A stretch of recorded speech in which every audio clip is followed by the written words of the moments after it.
So here we are. It's time for the PlayStation Showcase 2023.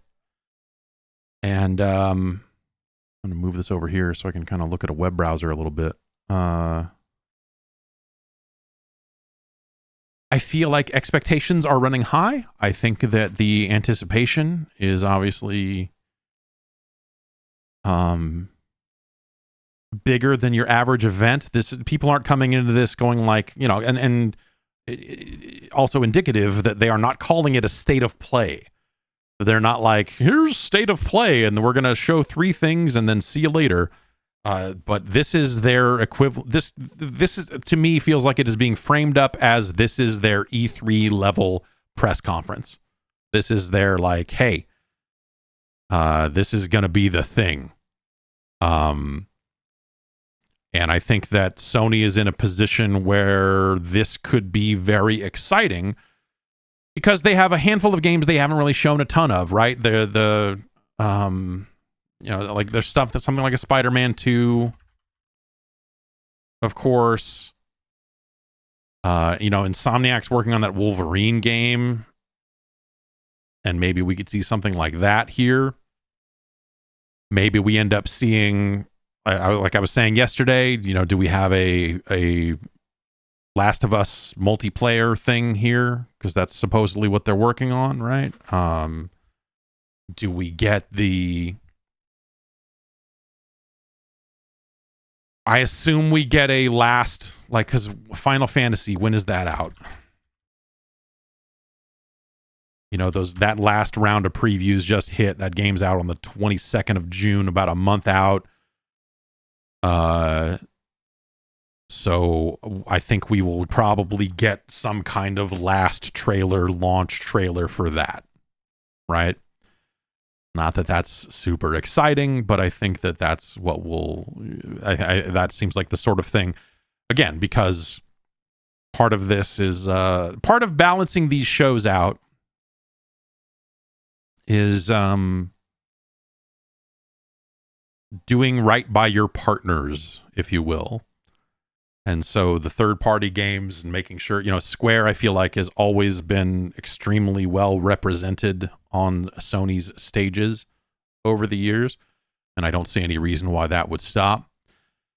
Do we end up seeing a last-minute Street Fighter VI trailer? Anything's possible, but they've already I think they've made all the announcements they need to make around Street Fighter, so if that is here, it's really just an ad at that point. In a show full of advertising, a Street Fighter trailer would be purely here as an advertisement. Yeah, the Final Fantasy VII remake, the next chapter of that, anything is possible there.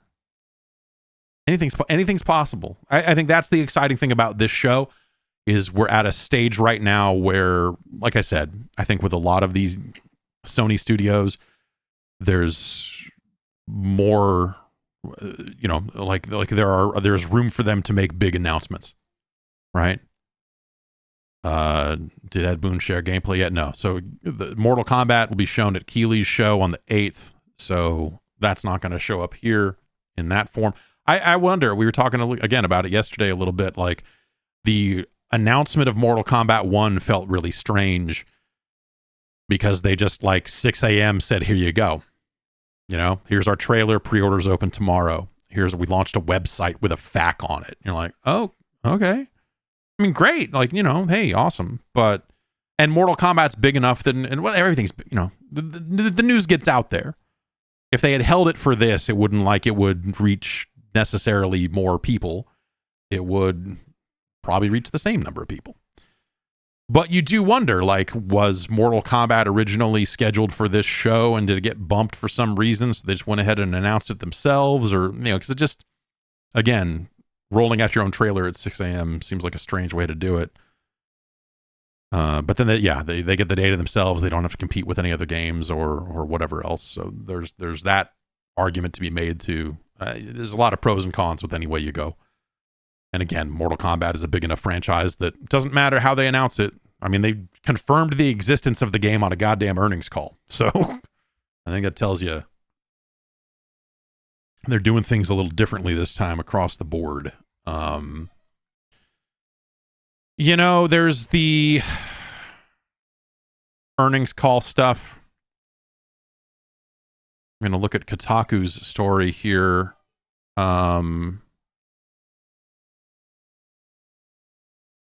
This is the kind of what is the, I guess this isn't an earnings call per se. Yeah, this is like they did an investor thing, and Jim Ryan and Herman Holst got up and kind of talked about it. We were talking about PlayStation VR2 yesterday. They are saying that PSVR2 is outselling. When you line it up timeline wise, that it is selling faster than the original PlayStation VR. Whereas they said PSVR 2 sold 600,000 units in its first 6 weeks, and PSVR 1 sold closer to 550,000.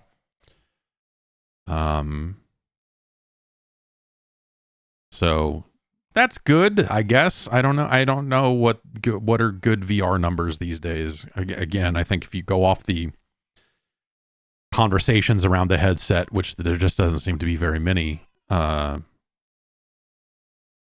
doesn't feel like people are super invested in PSVR 2.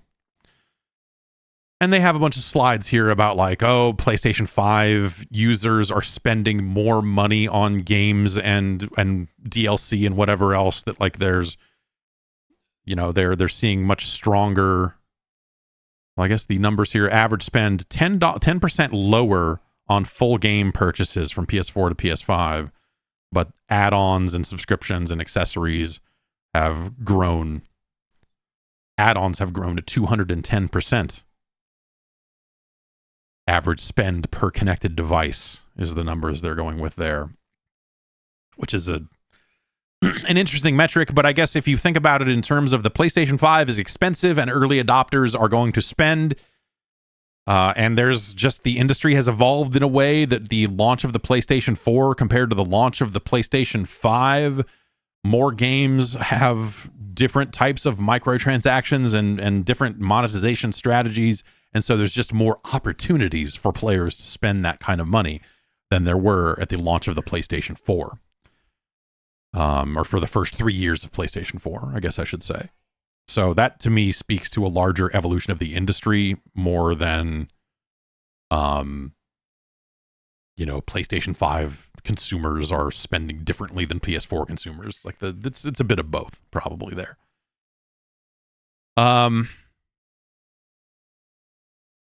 Yeah, they get into some of their PC stuff and say, hey, more of our releases are going to come to PC. It says Spider-Man Remastered sold 1.5 million on PC. Last of Us, 368K units sold on PC, which is significantly lower. I think that's like a twofold, threefold thing, right? Of like, what different things do you look at there? You go like, well, one of them is fucking Spider-Man.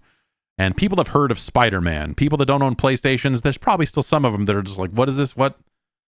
Is this lady with the ponytail? Zombie game? All right, whatever. And then you hear that like, oh, by the way, the port's not great and blah, blah, blah.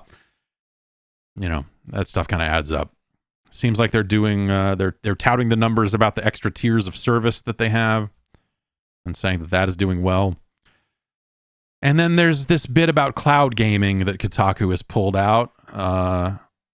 It says here, in the most cryptic part of the presentation, CEO Jim Ryan said the company has, quote, some fairly interesting and quite aggressive plans to accelerate our initiatives in the space of the cloud. In the space of the cloud. He didn't elaborate on what those are, but he made the comment in the context of mobile gaming and portability. It certainly raises eyebrows since Sony was recently rumored to be working on a cloud gaming handheld codenamed Q Lite that would be a remote play accessory for the PlayStation 5. So maybe they announced that here. Maybe if they've got a handheld device that's built for cloud, for streaming games, maybe that's something that gets pulled out of a pocket here in a very underwhelming fashion. That's cool. They should do that. But like, if all it is a streaming thing, then bring it to phones. Like they sell the PlayStation style grip adapter for phones. Let people play the streaming games on their phone. I'm not going to go buy a fucking separate device to be like, yes, now I can cloud game on my, no, that's stupid. Stupid. Who's that for?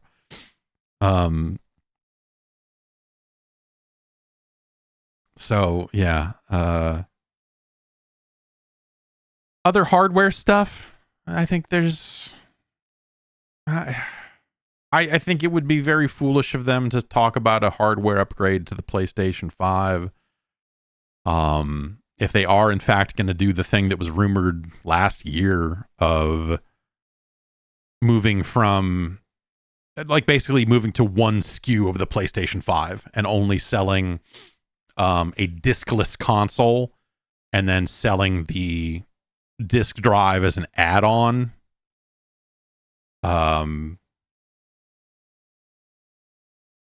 I could see them doing that. I could see them making a move like that here. Because it simplifies their production. It's a weird sounding structure. Like, you go like, wait, like the HD DVD drive for the 360? Like, what are we selling here? But if you think about it in terms of where digital sales are going and where disc sales are going and everything else, you think about it in terms of, like, what are these disk drives for? They're only used as installation devices and security. The games don't run off the drive ever. So there's really, you know, I bought a PlayStation 5 with the slot in it because I always do that, because I always think like, well, what if I need to? I'd rather have the option than not have the option. I have not placed a disc in either my PlayStation 5 or my Xbox Series X since the consoles came out. So, you know, everyone's going to be different there. You have people that do want physical games and people obviously that want to buy used games and those sorts of things. So I'm not saying like, oh, they should just get rid of it completely or anything nuts like that. But if you look at where the market is going, where the numbers are going, then, you know, this is a move that helps simplify things for them in terms of what it takes to manufacture a PlayStation 5 and everything else. Tracer Ace asks, have you ever played Honkai Star Rail? No, I looked at it. I came very close to downloading it, and then I saw the combat, and I was like, oh, I don't want to do that. That's not a game I want to play. If it was more of a Genshin Impact-y kind of action-oriented thing, I would have downloaded it for sure, but I'm just not looking for a free-to-play role-playing game like that. That's no thanks.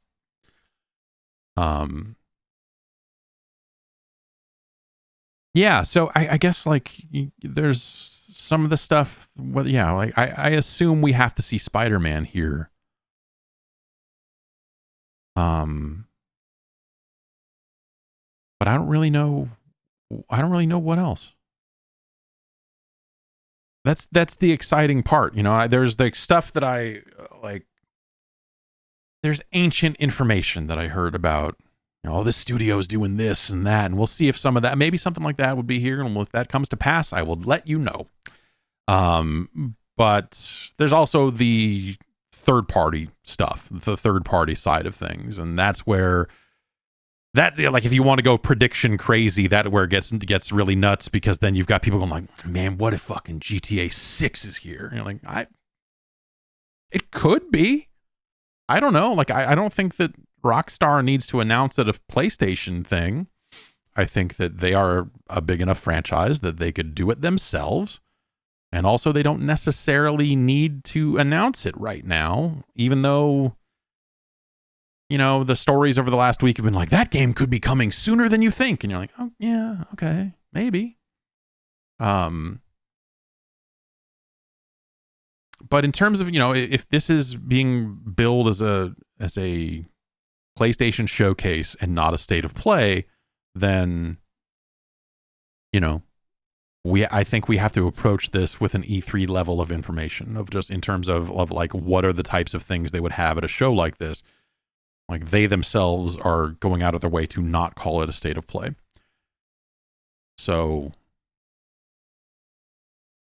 that's where you get to the kind of all bets are off sort of thing of just like, fuck it, man, I don't know. And, you know, obviously there's been all the Metal Gear remake talk going around for a while. This would be a wholly appropriate place to show that stuff. But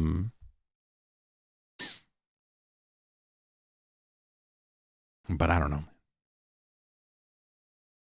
Metal Gear remakes, why not? Why not do it? They should just do it. But are they full remakes? Are they remasters? Are they, what do we actually get? What do we actually want? I suppose is the better question there. Where, like, are you re-releasing a 4K version of Twin Snakes? Like, what are you actually releasing? At that point. So, it'd be nice to have MGS4 appear somewhere else, anywhere else. But, like, what do you do with an MGS1 at this point? What do you do? There's just a lot of...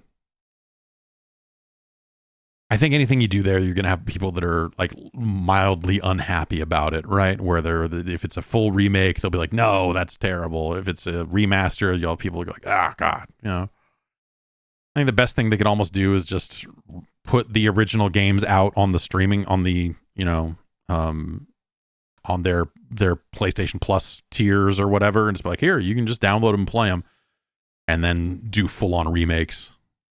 Do you think that, Death Stranding 2, so do you think that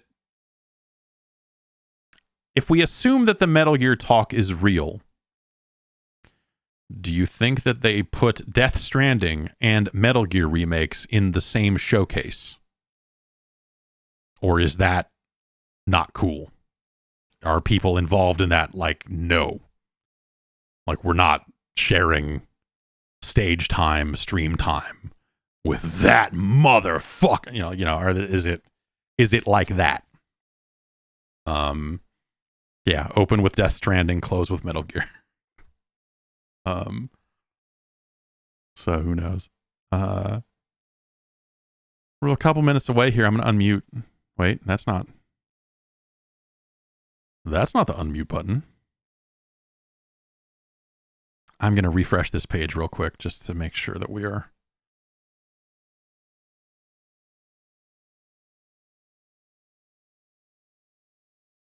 proper.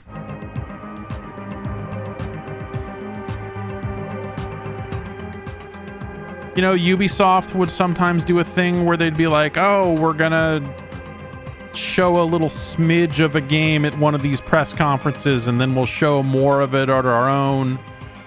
Ubisoft's thing is the last thing on the calendar, so they could always show something here at the PlayStation thing and something at the Xbox thing, and then have more at their own thing if they wanted to go that route.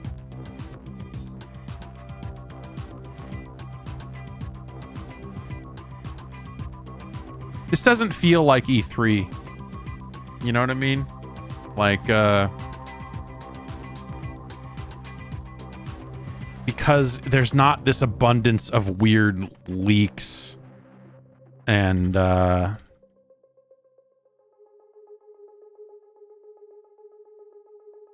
on, let me just...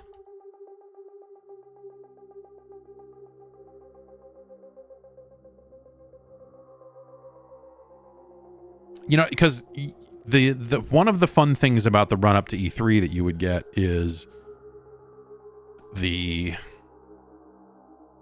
that feeling of loading up Twitter, which a lot of things about that are not fun the way it used to be. And you would just see like screenshots of fucking Spanish websites, and here Amazon Portugal's got this box art for this, and you're like, holy shit, what the, and just all of these last minute weird leaks. That was always fun.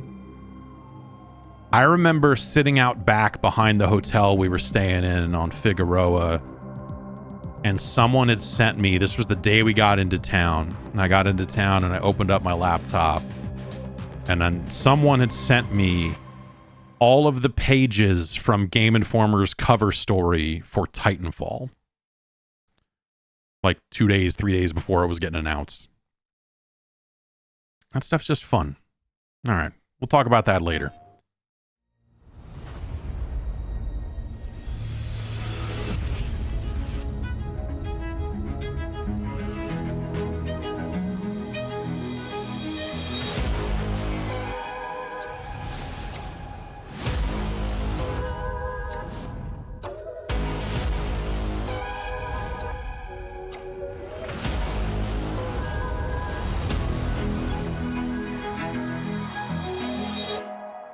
They should add a 5th button. Just so they can update that logo. Right. Haven. This is the Jade Raymond thing, right? Wait, go. That was a PlayStation Network code. You should probably go punch that in somewhere. Everyone does these days. It's simple. Too much money and too much power is held by just a few people. And it's only getting worse. So, we decided to do something about it.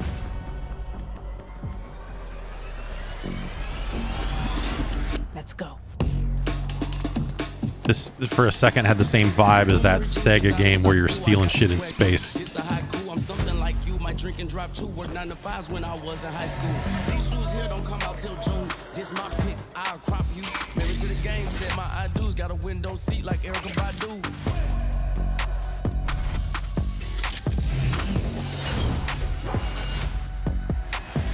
Three-player co-op heist game.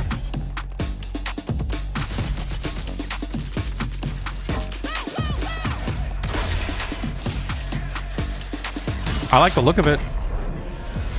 I like the overall vibe of this trailer.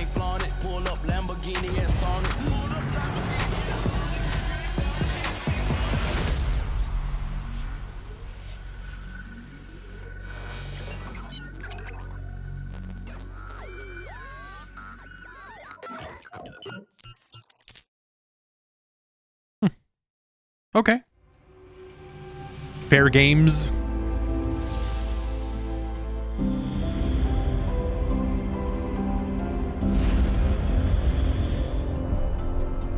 That looked neat, but yeah, I don't know. Like, my guess is that that's a Hi everyone, I'm Jim three-player Ryan, co-op. President Let's and say CEO a of Sony post-Destiny Interactive Entertainment. style I'm delighted to be here today third-person to shooter what's next for PlayStation 5. with heist mechanics. We're now into the 3rd year of the life cycle of PS5, and we've been fortunate to have so many fan-favorite titles released on the platform. What's even more exciting is that developers are just scratching the surface of what's possible with the gaming experiences that they create. Today, you'll get a glimpse into some of the most breathtaking and imaginative content that will be coming to PS5 and PlayStation VR2. And now, what you've all been waiting for. Enjoy the show. Okay.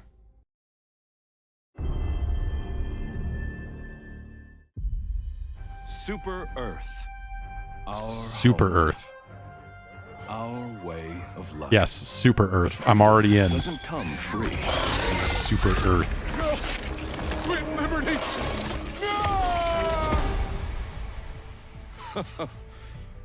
Look familiar? Scenes like these are happening all over the galaxy right now. And you could be next. That is, unless you make the most important decision of your life. Is this fucking... Prove to yourself that you have the strength and the courage to be free. Join. This is a Helldivers. Yeah, I was gonna say.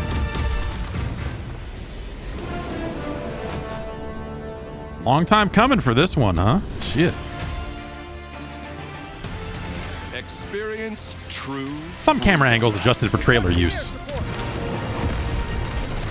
The freedom to travel the galaxy and secure the resources we need to build a better tomorrow. So is that 2 live games that they just opened with, you think? And introduce them to our sophisticated technology.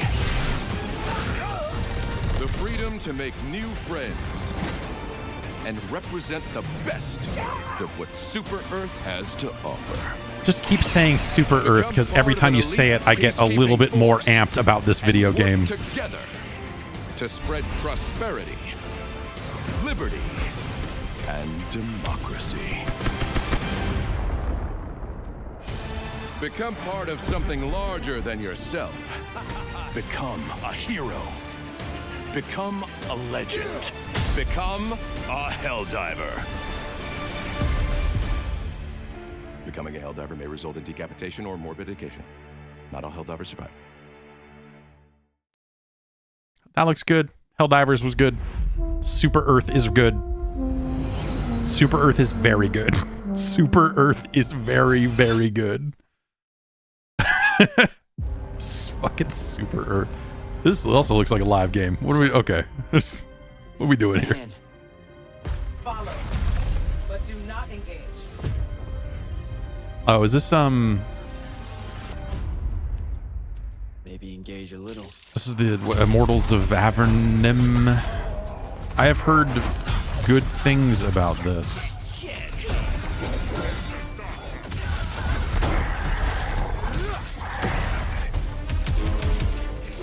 But I haven't seen much of it myself, so. Nightblades have established a stronghold, and Kirkin seems to think you might not get me killed. Jury's still out on that one.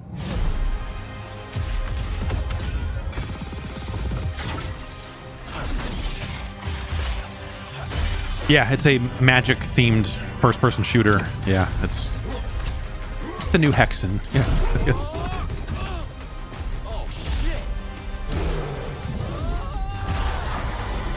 Oh boy. The last immortal.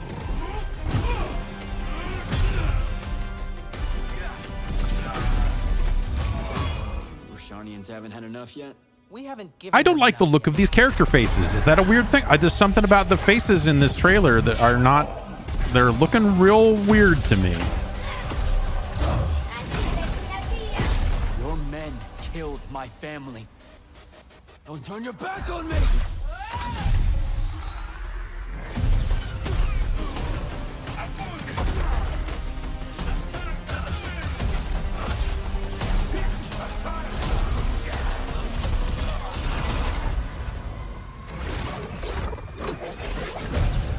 Looks neat. I don't know.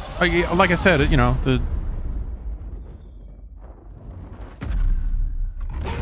first-person shooter with magic instead of guns. It's kind of feels like it's been a while since we've done that in a big way. So, is this Hawken? Is this Hawken Reborn? I forget who One More Level is.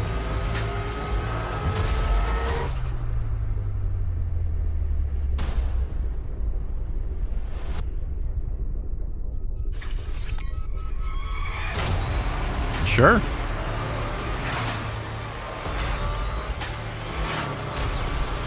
That's a cool thing you could do. Race a future motorcycle down a building. Why not?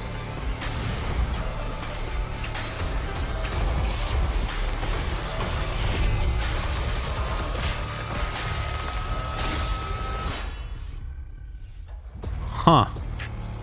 Okay. I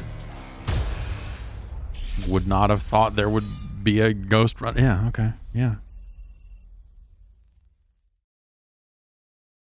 Cool. What's your plan? Knowing you have only 66 days to live.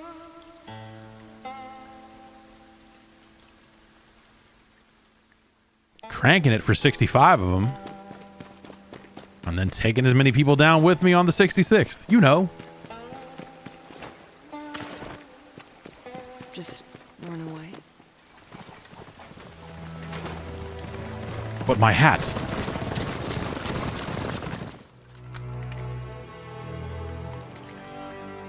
It won't make any difference at the end of the day.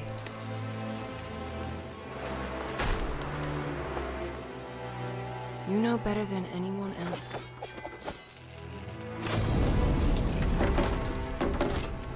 no one could escape.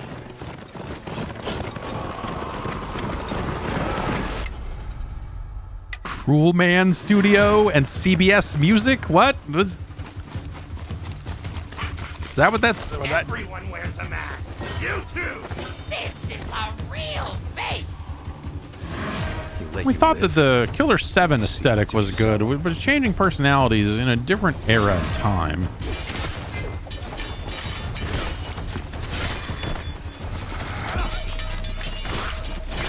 That's some good looking sword shit.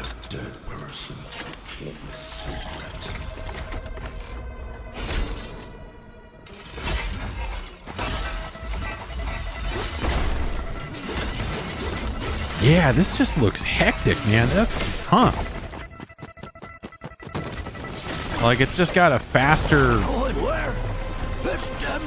pace to it than a lot of... All right. A little wall runs and jumps. I'm always a fan. Yeah, fuck that guy. Stab him. Huh. One less toast. And we're all done.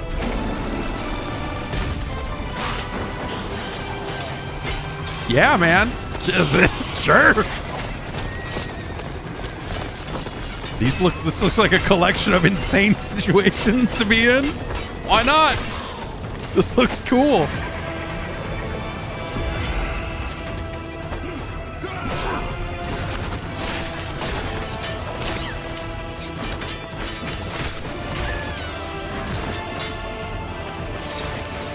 Yeah, man. There's just something about the speed at which that sword is moving that just looks cool as hell. Look at that! Look at that! Is that a video game or is that a trailer? If that's how the video game works, then that's pretty neat.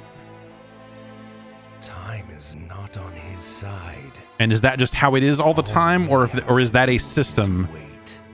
If that's QuickTime events, then who cares, right? Yes. But Let's kill him with time.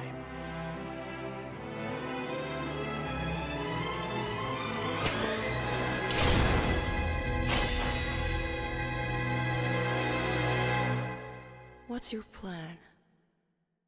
Knowing you have only 66 days to live. huh? Get my heart back.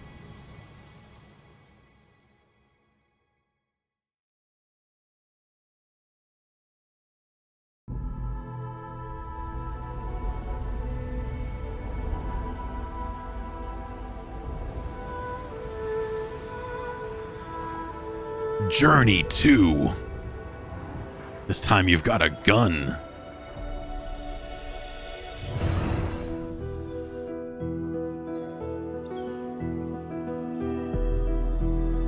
Huh. Huh. Huh.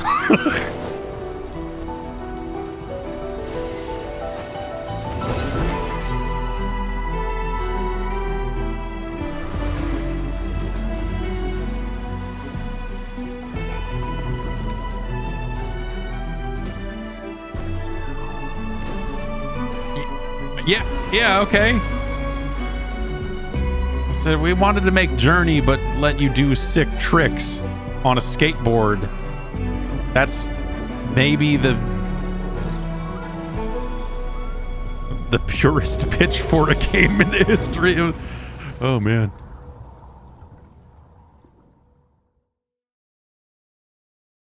You thought shield surfing was cool. Well, fuck that. Sword surfing.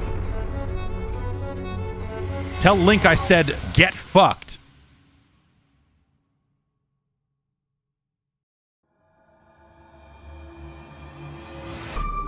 A new world awaits you.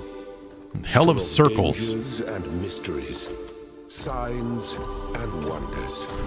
Things that I, in my garden, could never have imagined.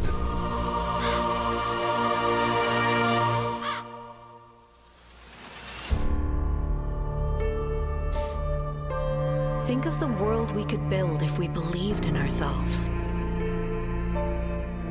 Yeah, think of all the fishing gear we could sell out of this pyramid. That's the real Talos To principle. face the universe without fear or delusion.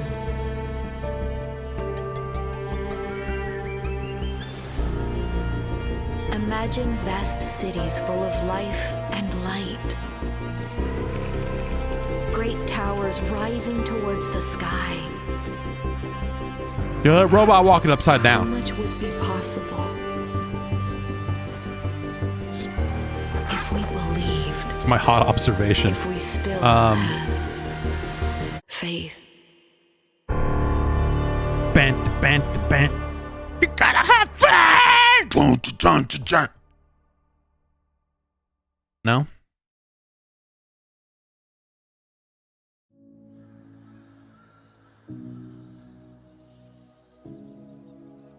It's the Loco Roco sequel you've been waiting? No. Damn.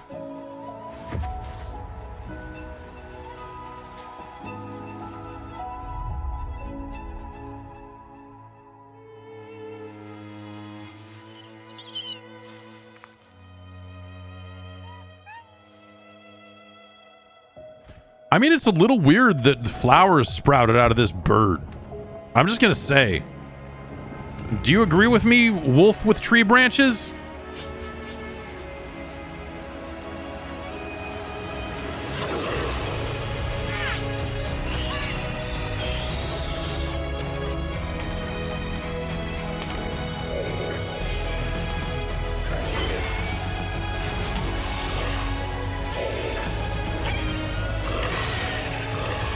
Pollution is a motherfucker.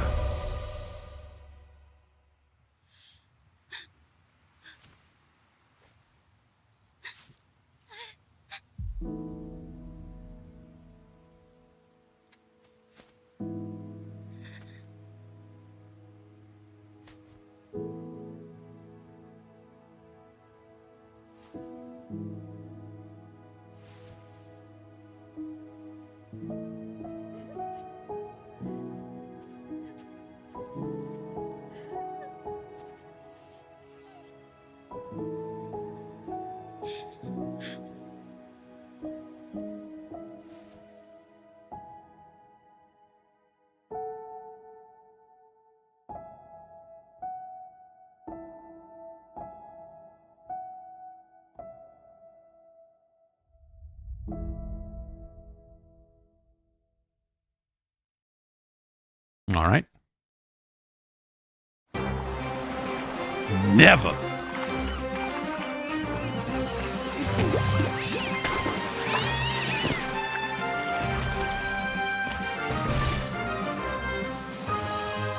Yeah, we need a name for our game.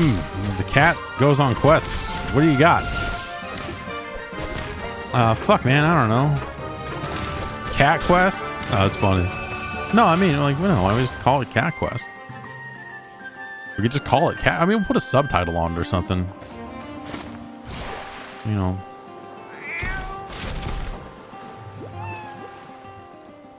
Cat Quest. Why not? No one's called a game Cat Quest before? Nah, man. We can do it. We can do it. I checked. I filled out the forms. The Quiet Man 2.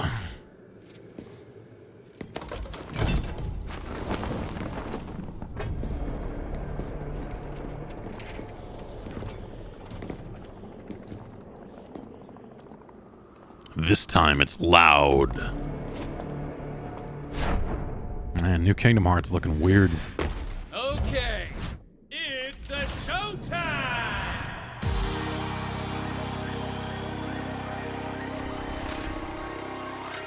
This is a 3-on-3 multiplayer shooter from Square because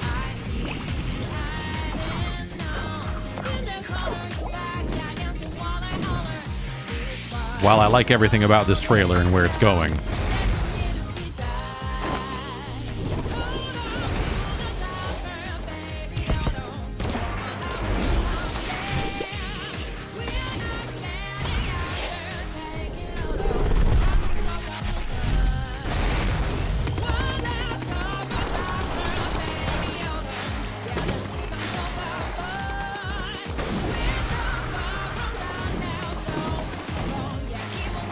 you know, we thought Splatoon was cool, but what if it was a foam party?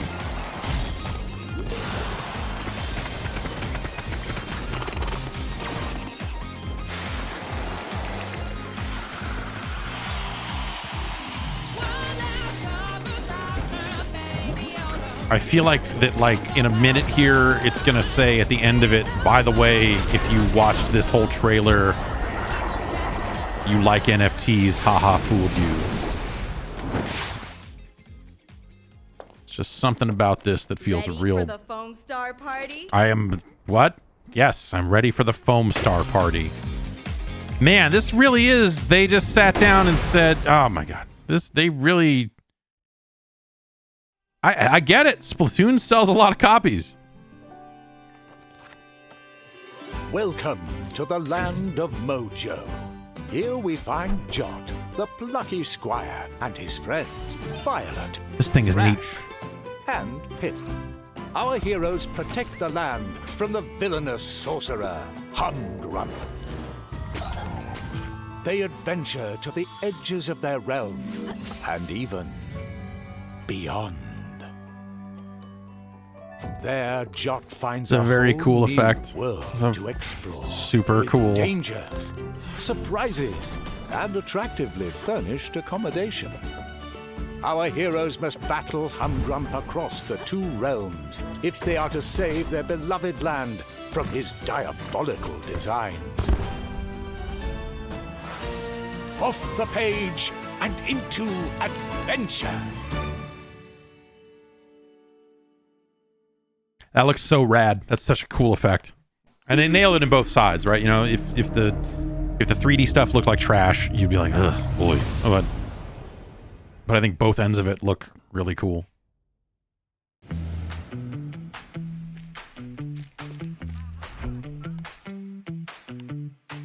Oh, hey. They're going to put Teardown out on PS5, huh? Huh. How's that going to run?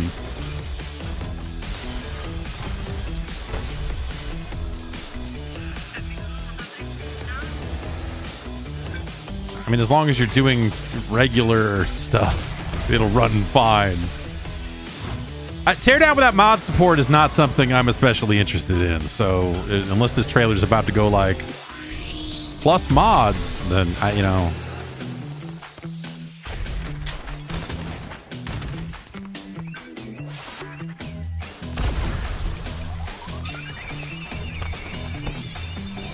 This is a very fun trailer for this game, though. I mean, they're doing a good job of of conveying why this game is cool.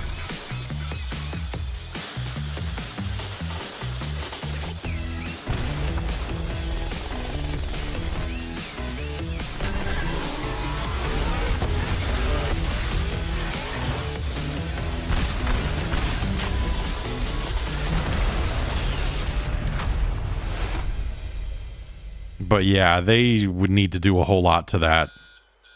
They would have to add a lot to it. Like I said, without mods, we're kind of like that's sort of a non-starter.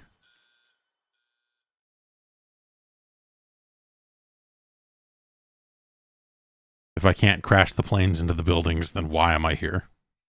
In conclusion.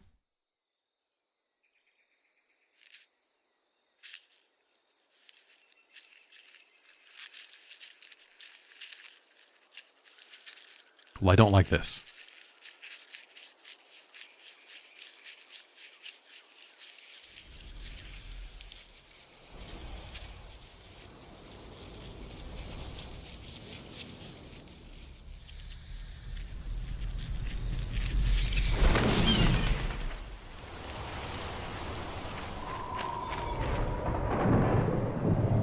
What if Pikmin was real?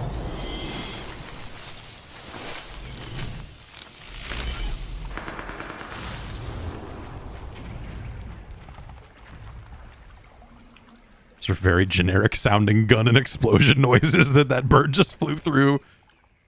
Like, oh, did you just fly through a movie set? Like, what is...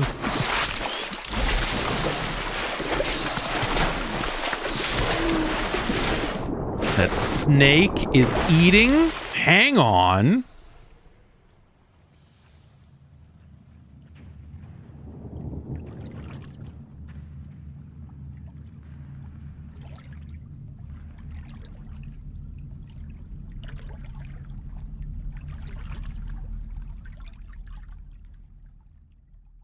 Say it. No?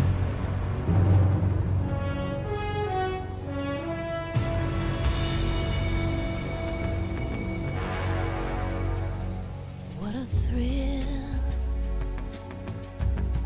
with darkness and silence through the night. What a thrill. I'm searching and I'll melt into you. What a fear in my heart.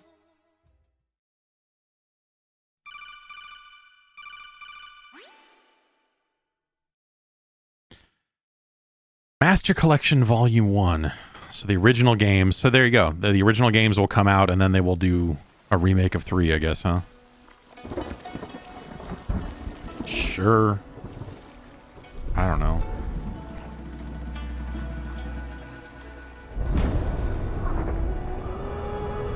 Wait, was that just 1, 2, and 3? And not fucking 4? Well,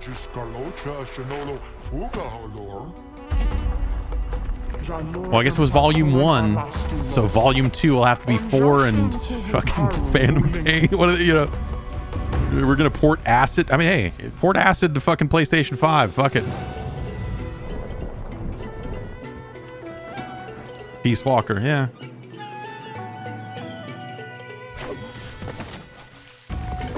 I mean, if you're doing a triangle, then you need to do an X and a square and a circle, right? I mean, it's just...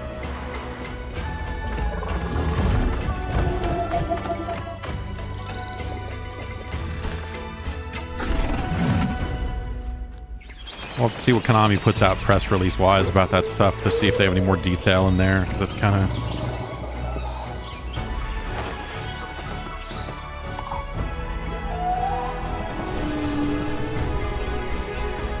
Yeah, is it Delta? I was about to say Alpha, but that's the triangle is Delta, right?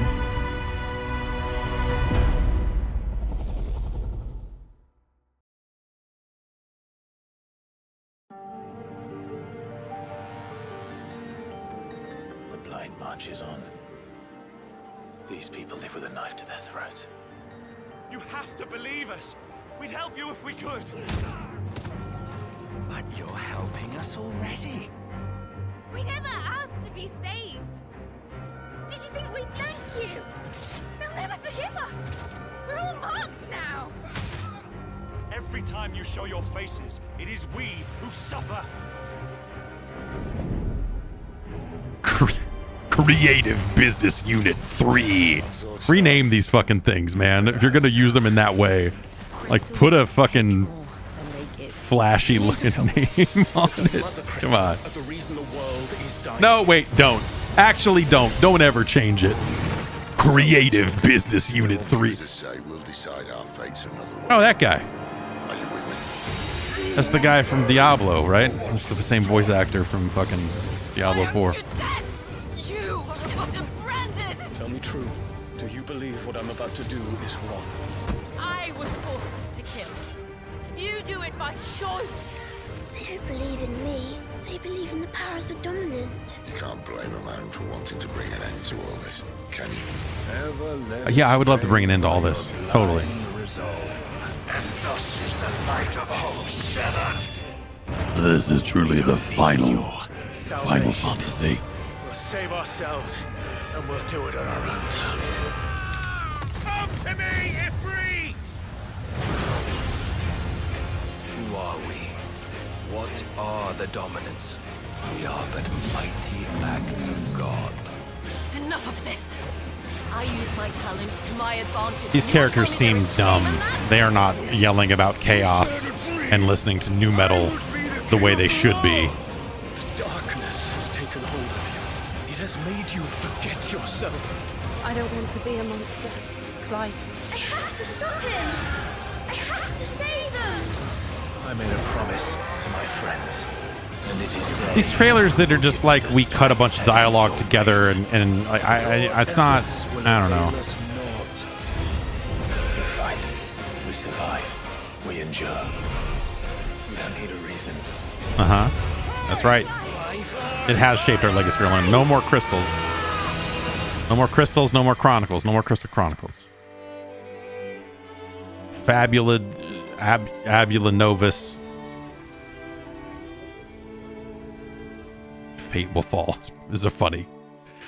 Fate will fall. Well, we opened and closed it with classic Final Fantasy music, so all you suckers are still on board. Ha ha ha ha ha ha. That looks pretty generic to me. I don't know. That looked kind of, you know, someone who's not been following Final Fantasy all that closely. That kind of didn't do much for me. I'm trapped here. In this nightmare. I write to escape. Every word is a step forward.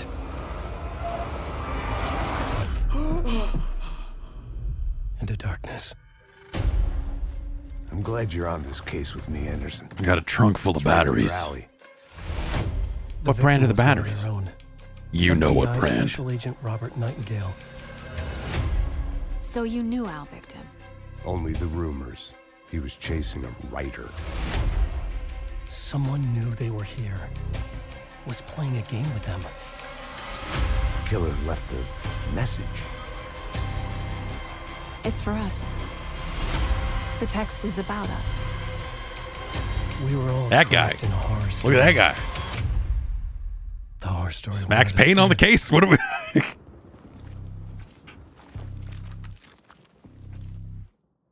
Put on your FBI jacket and go bring me back some pills.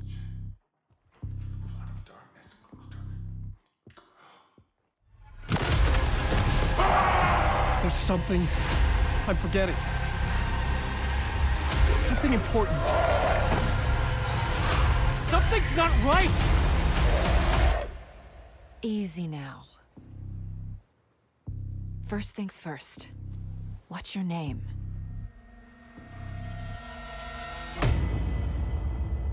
My name is Alan Wake 2.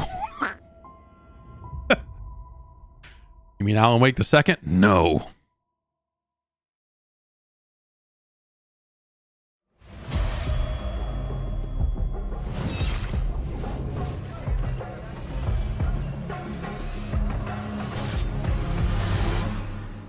Welcome, Hidden One.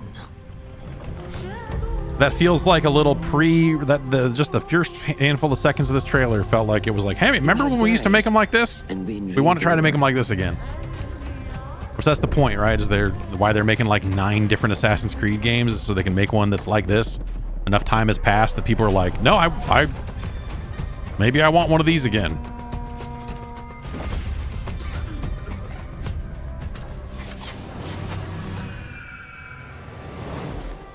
Is this Mirage? Without being seen. I can't keep them straight. You could bribe the guards to look the other way. I shall see what flavor best suits me. Turns out stabbing these fucking guys is the flavor that suits me.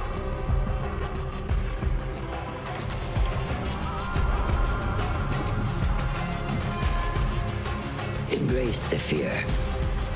Quiet it. Find a stillness. And let's go.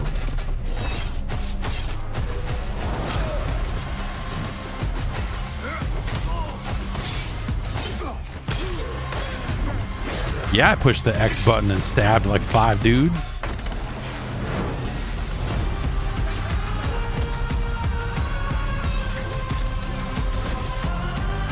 It's really crazy that like everyone got fed up with like this type of Assassin's Creed game. So they started making a totally different style and then ran that kind of into the dirt a little bit.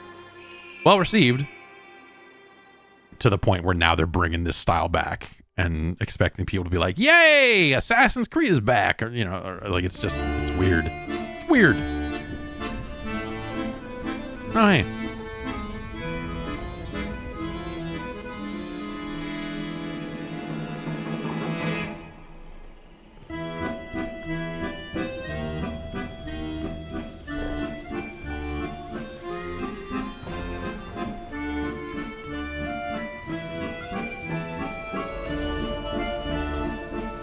Okay.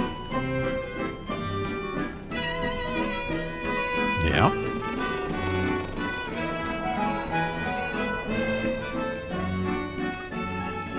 Flaming guns at protesters. Yes, that checks out.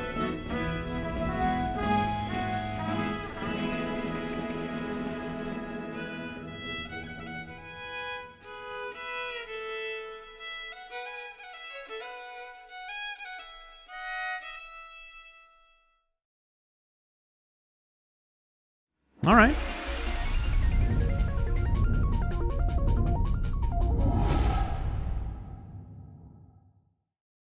Another game in that style, sure. Or I don't know, it's a different game. You know, hey, not a lot of detail there.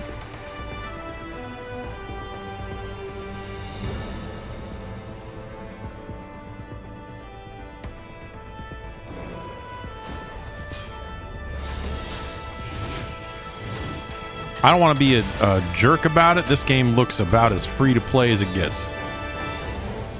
This looks about as post-Genshin as you can get.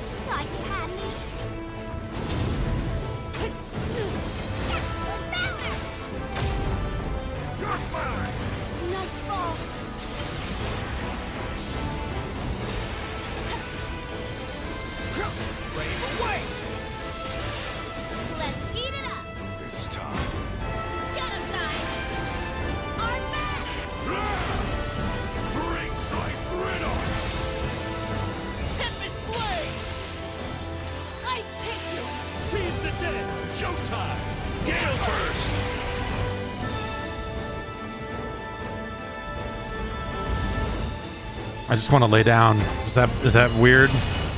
Okay. Yeah, right.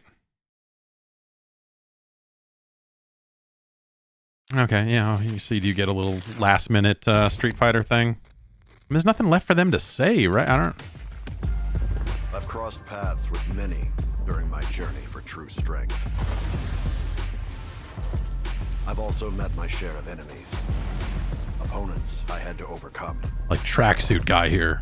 Fuck him. My journey knows no end. Gonna blow him apart, rip him in half with fireballs.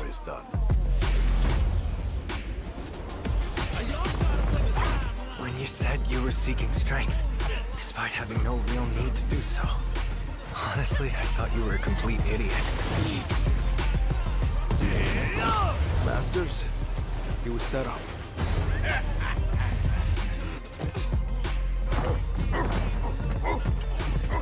It's a very good Blanca outfit. A monster like that.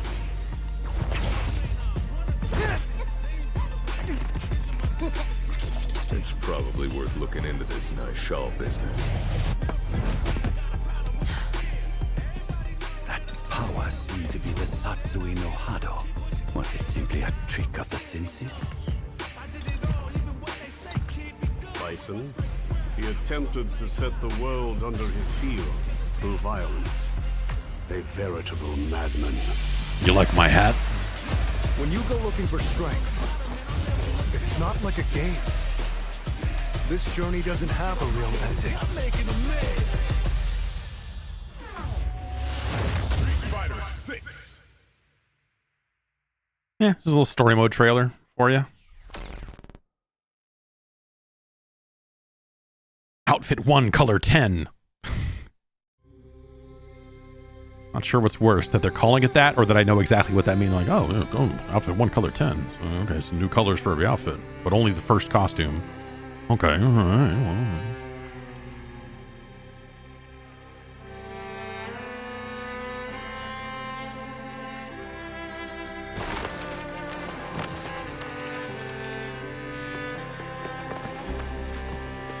You know, it's really fucking cool that video games can look so good in so many different ways.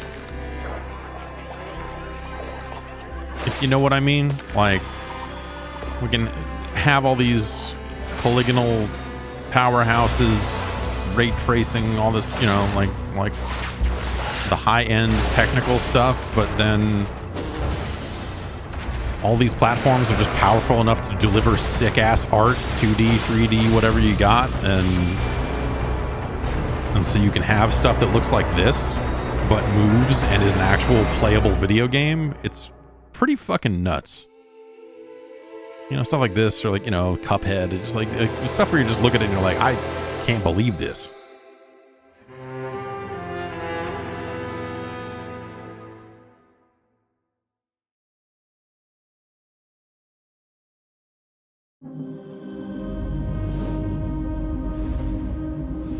And it's neat that that stuff has a home on consoles now. That was always the thing, you know, it was like self-publishing or lack thereof, and the Xbox Live slot system and everything else. Just but that gave way to fuck it, put your games everywhere is pretty cool.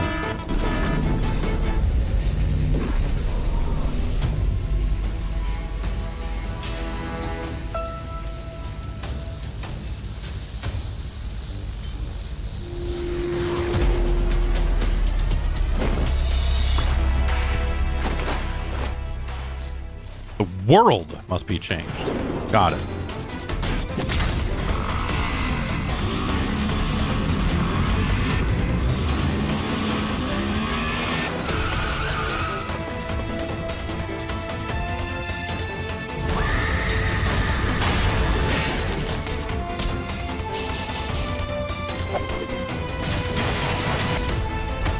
How many more free-to-play anime-themed Breath of the Wild likes can the world withstand? I'm making a lot of assumptions there, but you know what I mean. You know what I mean.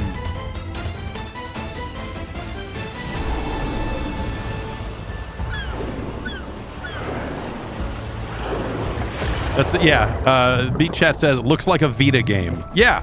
I mean, that's I'm not in like a negative way, but yeah.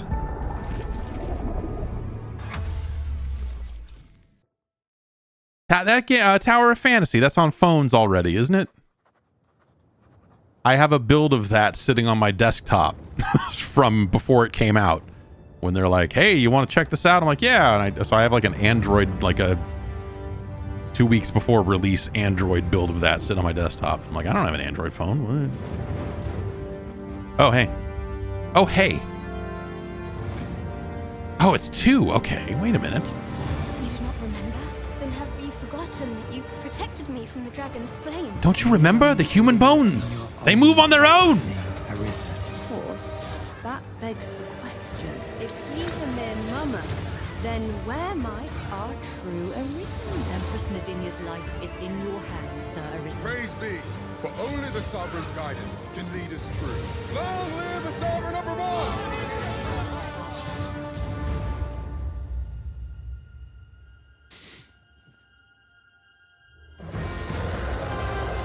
That's the dragon.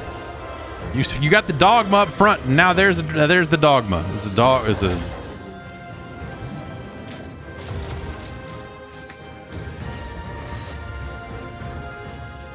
All right. Yep. Oh God, I don't like that. That is most unfortunate, but it doth not release thee from thy fate. Huh? Then it just breaks out. I'm going hungry. Welcome back for another week of career fulfillment and minimal social interaction. We know how challenging it can be to find a place where you feel that you truly belong.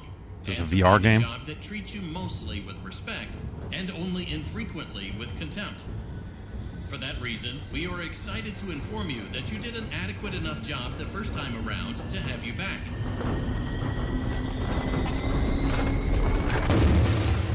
Also, there were no other applicants. So strap yourself in and get motivated to an appropriate degree. Cause you ain't seen nothing yet.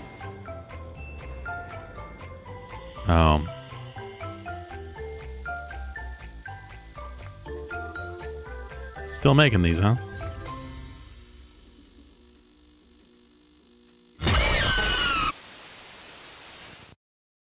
Oh my God, I'm so scared.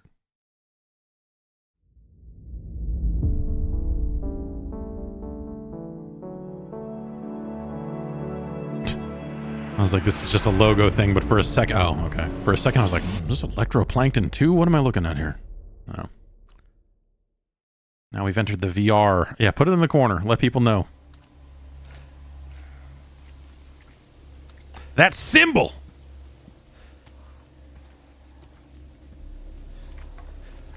How far could he have gone?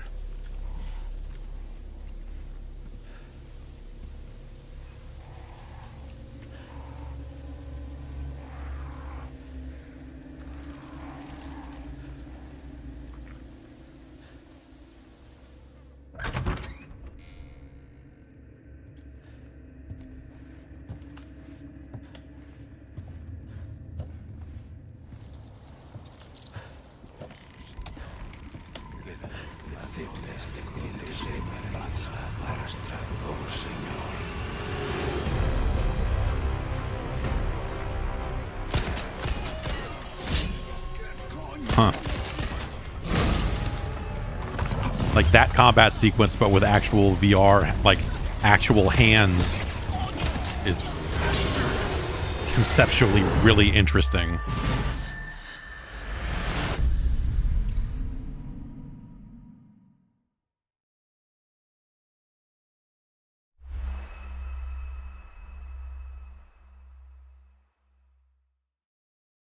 I wonder, I assume that's just a free add-on, and maybe they sell that, but I don't know. It's the end of the rock. Oh, forgive me, Father, for I've sinned. Like, a lot. You know, I like to smoke cigarettes. See, everything waste started people. 2 years ago, when I met Fred. And ever since then, it's like I see his face everywhere. And lately, I've started to develop some destructive tendencies. Whoosh! What do we have here? Well, what's a bit of harmless fun? Hello, uglies. Blah, blah, blah, blah, blah. And since I met my new best friend, I guess I get a little overprotective.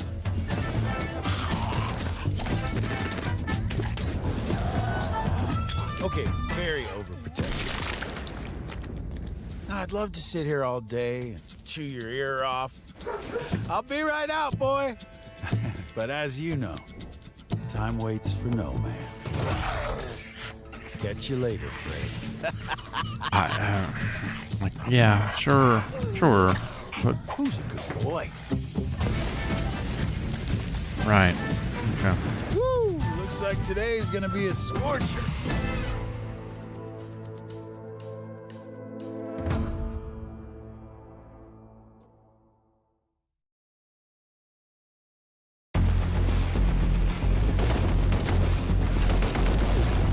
We tried Crossfire on Xbox and it didn't work out, so now we're going to bring it to PlayStation VR2.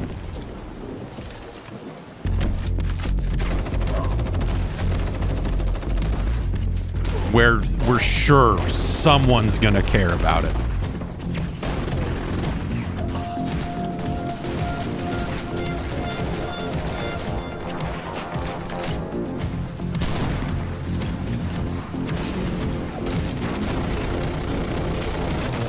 Literally what this is, isn't it? Jesus.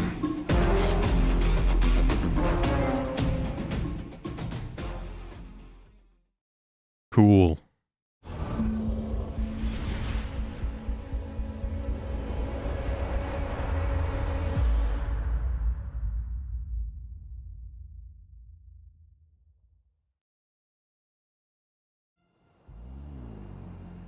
It's 150. So if this thing's supposed to be a little over an hour. He was one of ours before he went rogue. We intercepted comms chatter referring to neurosynaptic tech, but they've gone dark. I don't have to remind you what's at stake here. We need that intel by any means necessary. It's connected to a mind synchronization device. This is cutting-edge interrogation tech. We're out of time and out of options. We've got to go in.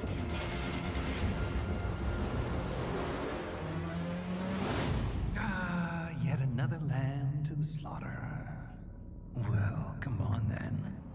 Let's see what you're made of.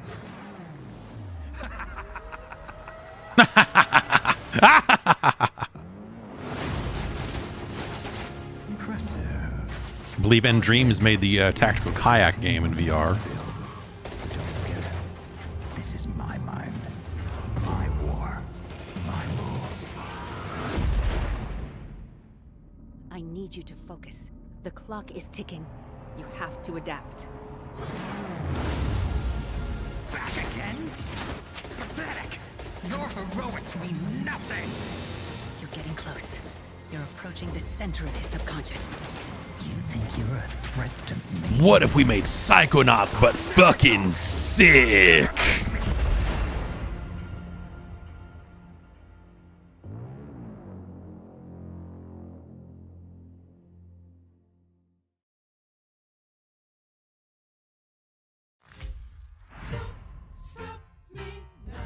Yeah, I mean,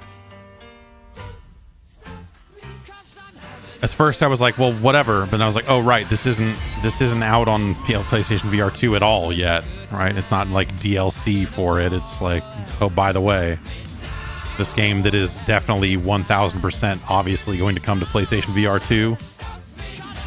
Guess what? It's gonna.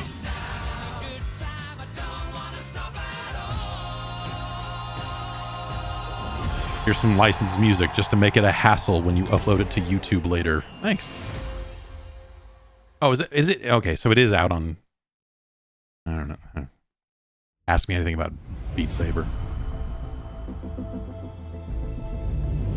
So tired of talking about Beat Saber. I'm not even saying it's a bad game. I'm just so tired of talking about Beat Saber. I think it's not... like, as far as that style of rhythm game, I'm just like...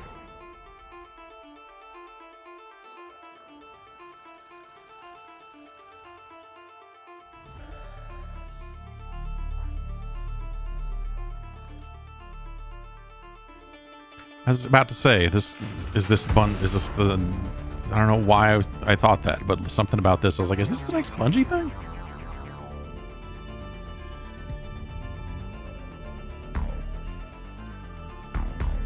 They have a couple of games in the works, right?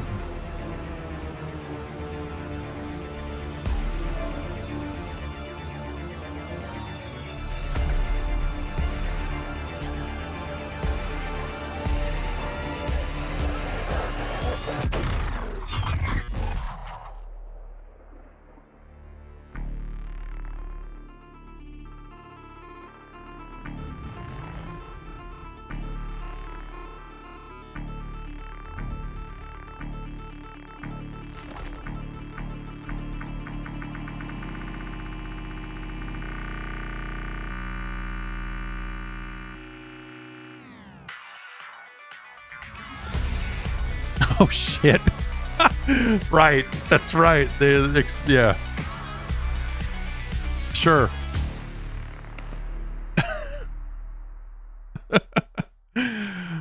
Yeah, I guess. Call it marathon.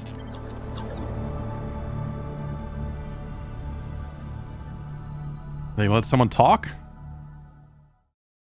that the, like, here's a Bungie logo because someone's about to talk about it? No? Don't explain anything. Just string trailers together the classic Sony press conference way. You've missed so much. Destiny 3? We've slain their new season just launched, right? Like last week or something. Vanquished nightmares. Fought alongside. Yeah, I'll go get my my Mac Quadra so we can play new marathon on it. I wish you could have been there.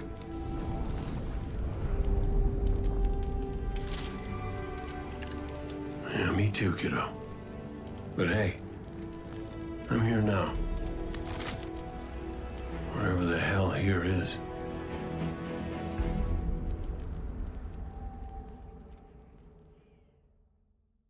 It's a trapezoid.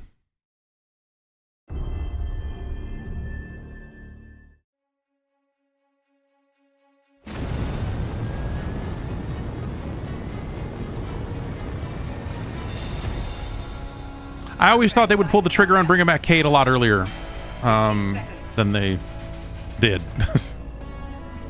I figured that was going to be like a 6-month thing, and they're like, oh, by the way, we're bringing Cade back. 5, 4, 3. Free gunners, here we go.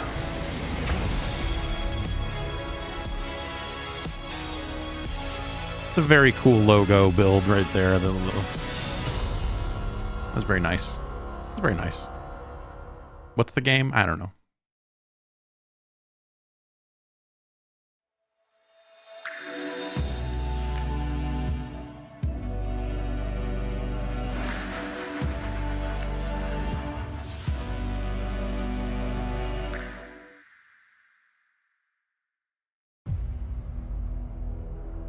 The best Gran Turismo Really? players in the world. Really? For a place in racing history. Really? I guess maybe does this end up being part of the segue back to first party stuff? I guess technically Marathon is first party stuff, and Not a ton of running video games in this show. Yeah, Nannerpuss is correct. Not a ton of gameplay here. But this game looks nice. I don't know. Frame rate looks a little weird, but good destruction.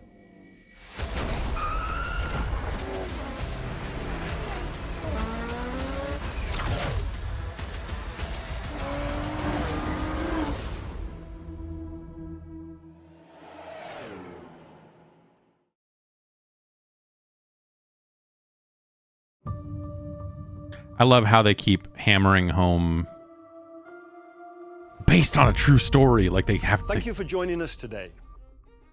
Before we get into our final game, I have a few announcements to share.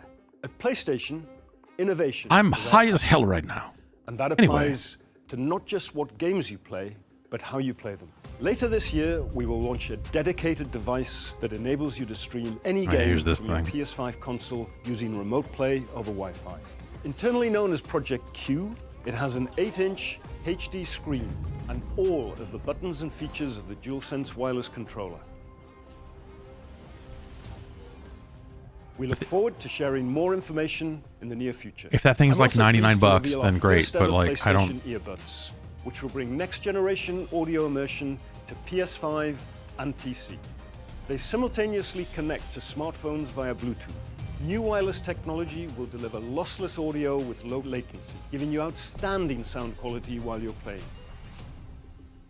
Look out for more details. I'm envisioning what a case for that fucking handheld thing is going to look like. Continued commitment to delivering experiences that surprise and delight our players. I want to thank all of you for your unwavering support for PlayStation. If I can hook that thing up to a PlayStation 5 and use it as a like a Wii U style touchscreen, then maybe we can talk.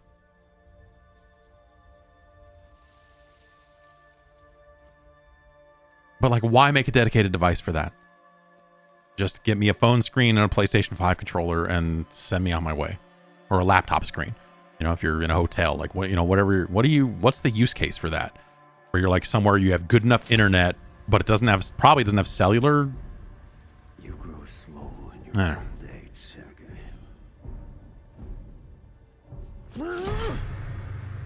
Is that which Marvel dude is that? These Marvel dudes. Who were these Marvel dudes? Craven, yes. Craven. I've been in your shadow for hours, but you sense nothing. Pathetic.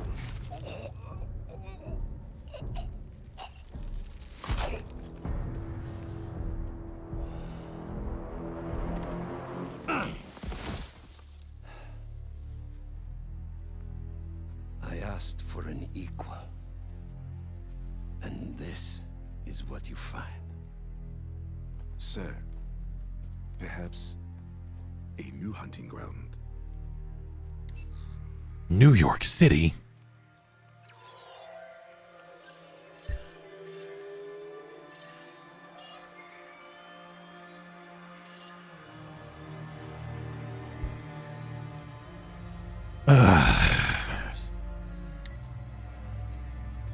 The great hunt begins.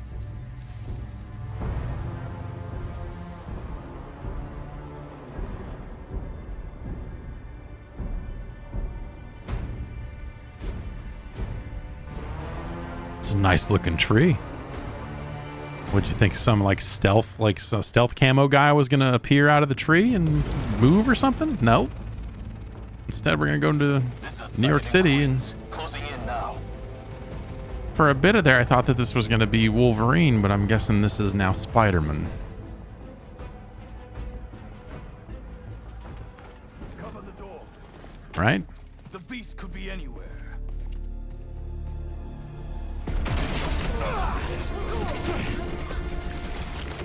You have no idea. This whole lizard hunt ends now. Leave Connors alone. Well, you know, hey, they're ending with what appears to be a video game actually being played. Novel, I know, but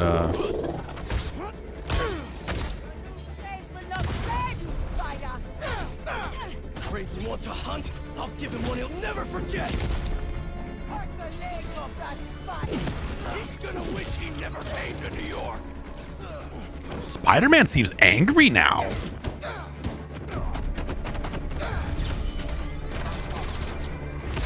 This guy seems mad. Stand by and take orders. Satellite scanning all active feeds. Triangulating position. Target located at Harlem Fish Market. All teams converge. Lizards across the river. I'm not gonna make it in time.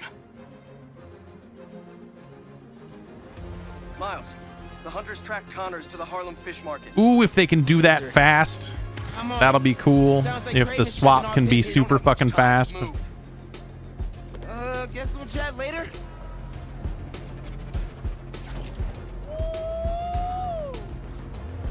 Genki, the lizard's loose at the fish market. Must be sushi night. You still got the hunter drone you hijacked? Been really tough hiding it from my mom, but yeah, I'll boot up and see you there. They got here fast.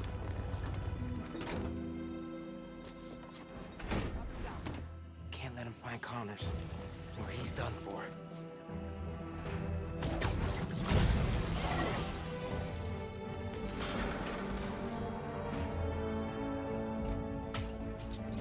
I mean, that last, Miles Morales was one of the best examples. Still one of the best examples of. Look at those fish. Make your own. Yeah. Why wouldn't you be able to make your own? Yeah, sure.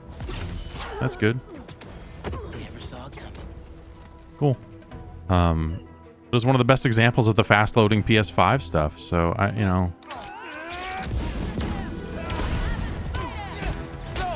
how's the hunt going? Watch out for his new powers. Yeah, this guy's got lightning powers. Not well. I don't know enough about Spider-Man to know why Miles Morales has electricity powers, but that's cool. Well, I guess he always had I guess he had this stuff in the last game. It's not like that. Connors tore through this place. He's out of control.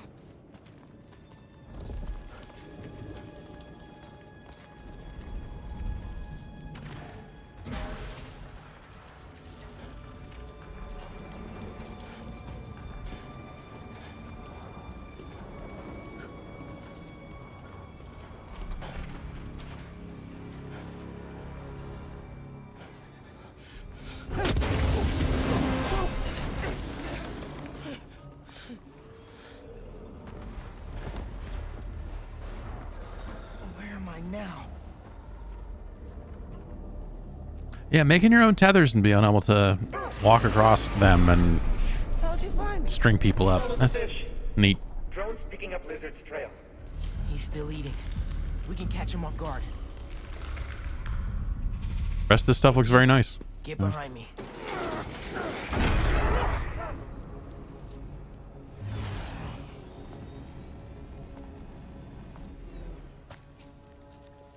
It's just his skin. Doesn't that mean he's getting bigger? Hungrier too. Same.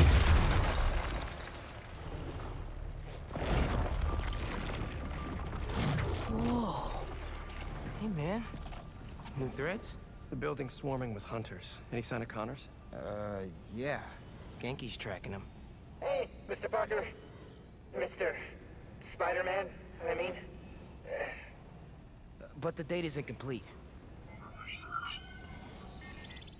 Okay, I think I got a lock. Genki, wait, be chill. That wasn't me. Me neither. I don't even have a stomach, so... Let's go!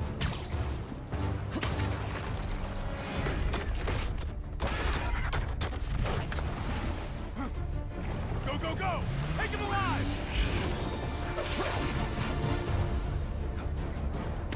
Can't lose Connors. Harry's dying, and he's the only one who can help. We won't. You take the drones, I got the jet skis. Hey, looks great. Great sense of speed. If I borrow this? Like I don't, what is there to say really about a Spider-Man sequel other than Keep it tight, man. Watch out for those drones. Don't worry. these games have been pretty fucking cool, and that last one was a pretty solid showpiece for the hardware. So with them given more time to work on something for PS5 with, you know, the remaster and Miles Morales under their belt and stuff, like, you know, we got high hopes. Looks very good. The East River is not a river, but in fact a saltwater tidal flat. Spider-Man is fighting on right now! Everybody down!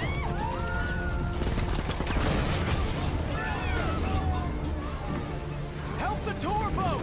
Right! I've got the metal murder bird! I warned you about going after Connors. Now this is on you. Angry Spider-Man voice is very bad. I mean, I guess that's part of the fun, but boy, now it's on you. Like, I mean, it's supposed to be shitty, right? No time. Oh boy. I got you. Time to go boom, boys. Oh, no! Spider-Man has got defenses.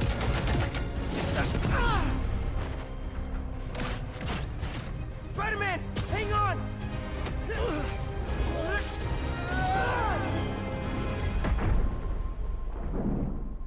Probably smart of them to kind of get out there. Was that last week? And just say, hey, this is a single player game. This is not co-op. Do not get it twisted.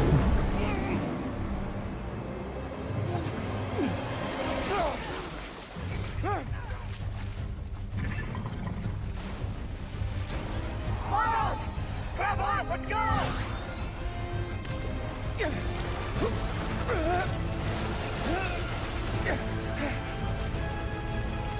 He's right behind you!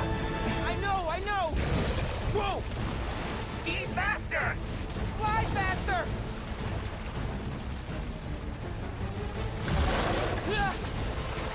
I do not want to be lizard food! Yeah, you know. Yep, there you go. Some quick time events, a hot set piece, you know.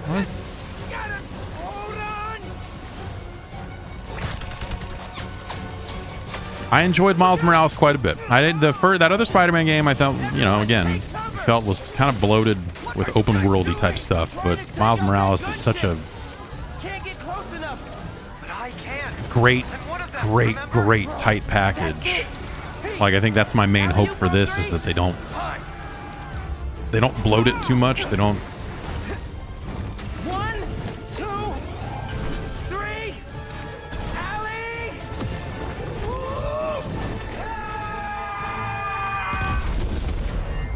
Cool.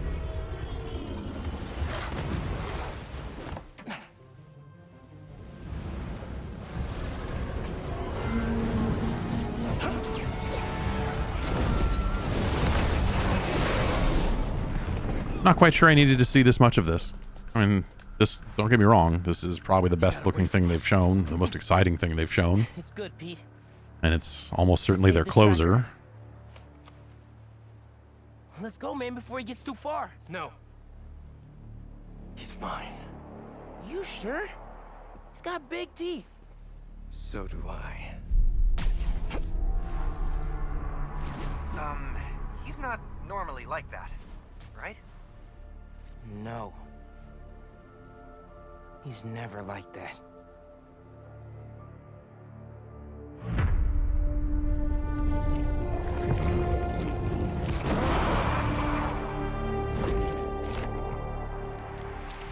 Oh, especially if that's their tagline. They have to.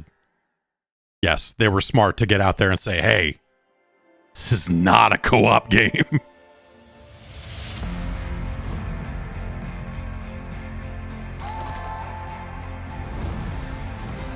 Was it simply a trick of the senses? Praise be. It's time.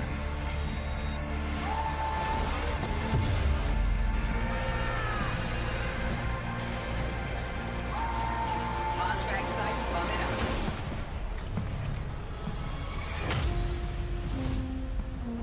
figured they would show that access controller at some point, but I thought they might actually talk about it a bit.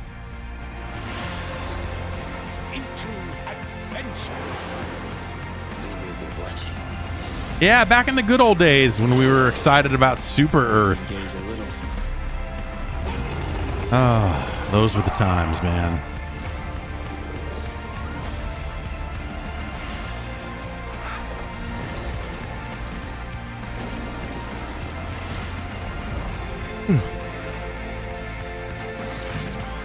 Let's see what you're made of. Everything started when I met Fred. You ain't seen nothing yet. Well,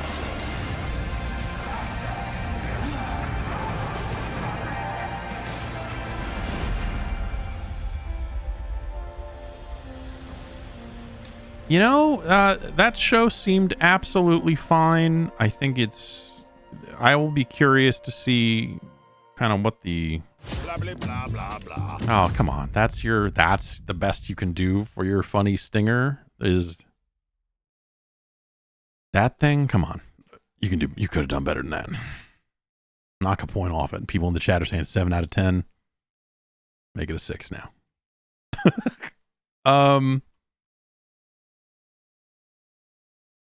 Well, gosh, you know, expectations can be a weird thing, you know, because I think if you look at that show, there was a lot of solid looking stuff across the board, games that you look at and go like, yeah, I would like to take a look at that for sure. Absolutely. But then I think you are, you know, because Dragon's Dogma 2 shows up, you know, they show more of that. They kind of hit the marks that you expect them to hit with near-term games like Final Fantasy and Street Fighter 6, which of course, you know, they announced Bungie's next game, which is a big deal. Bungie does not make a lot of games. Extraction-themed shooter PvP thing, like I'm not sure that that's necessarily what I want out of... That doesn't immediately sound super exciting. Something about the extraction PvP, something, you know, like that, you know, MGS3, not my thing. Never was. So some people are way more excited about that than I would be. And that's cool. But I think there's a ton of stuff across the board there that looks fucking awesome. And I think the lengthy Spider-Man segment, you look at that and, you know, like, you know, Insomniac's going to fucking kill it with that game, right? You know, like in terms of visual presentation and the action, like the stuff they showed is the stuff you go like, well, yeah, of course. Well, yeah, no shit. Obviously, Spider-Man 2 is going to look like that. The questions I want answered about Spider-Man 2, like I said, are the things about, you know, Miles Morales started as like DLC or something, right? So, you know, it's more focused, it's tighter for a reason. And so the concern becomes like, okay, if they go back to, okay, now this is our full-blown sequel and everything else, did they learn any good lessons from Miles Morales in terms of how to make a great open world game? And all of that. So I think that's a fair question. That's kind of my only real question there. Alan Wake 2 looks good, but of course it was good. You know, hey, Alan Wake 2 was always going to look good in a trailer. You know, curious to see how that one pans out. Yeah, stylistically, I thought Marathon looked really good, but I think, you know, the what we think of as first party Sony is changing, right? It's not like Sega, where first party Sega is a totally different thing than it used to be, but Sony is moving in a direction, right? Where they are moving towards these big single player story driven experiences, and they've put out a bunch of those already, so they're not necessarily in a position to turn around and announce more of those yet, from those teams anyway. And so you've got their other kind of games as a service style stuff where that's, you know, that's where Bungie is at. That's where Fairgames is probably the Haven game. That's a Sony owned studio, right?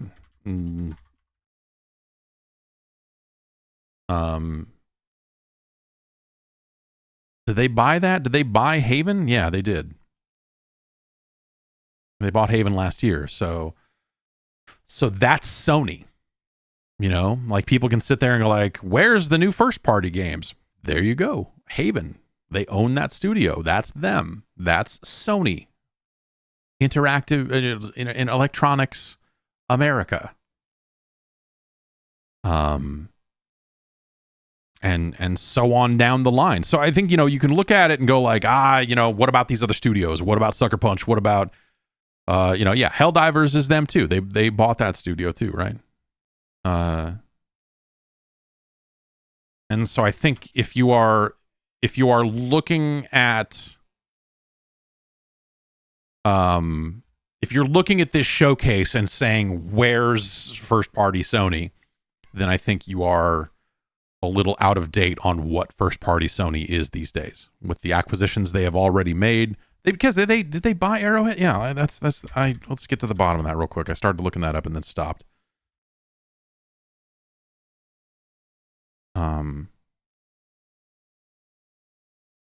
No. Okay. So they're independent still. They don't. Okay. So Sony published Helldivers, but has not purchased Arrowhead.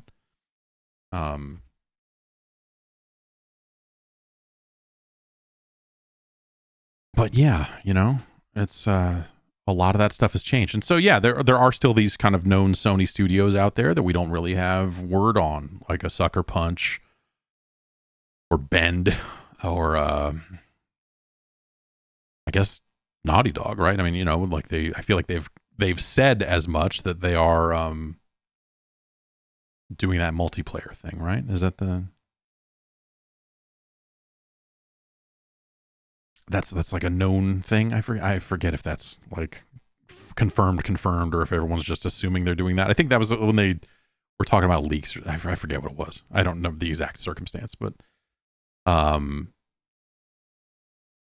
yeah, I don't know. Like, I think all that stuff, like there were definitely like standout moments across that show, whether it's like announcements that you didn't necessarily see coming. I guess like the marathon stuff had leaked. Like that stuff had kind of leaked a while back. So maybe that's a little less exciting than it seems like it would be otherwise, but I don't, you know, whatever. I like Bungie enough that I, you know, even though like PvP extraction shooter is not a string of words that makes me go like, hell yeah. And like, I'm not like, yeah, you know, I want to see what that is. Obviously they're not rebooting Marathon. They're not making a big story driven Marathon game. You know, this isn't them rebooting Marathon 1. This isn't them making a sequel to Marathon. What was the last one? Was it Infinity? Is that the third one? I always forget.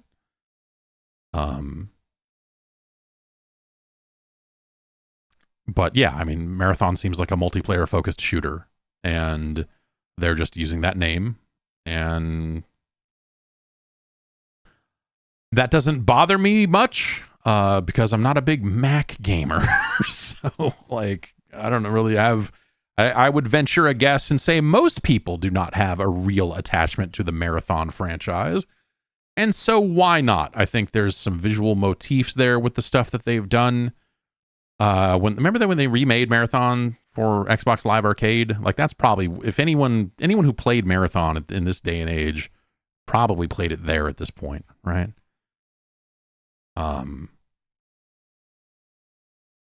So I don't know, like a stylistic trailer and all that stuff. You look at it and go like, okay, well, we'll see. Bringing back Cade and Destiny seemed like a very inevitable thing. And like I said, at the time, I thought that they would have done that sooner.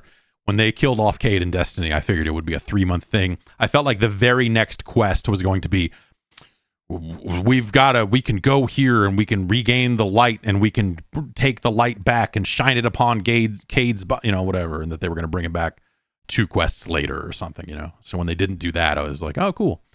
But you always knew, hey, before they get to the end of this thing, they're going to pull the trigger on bringing back Cade.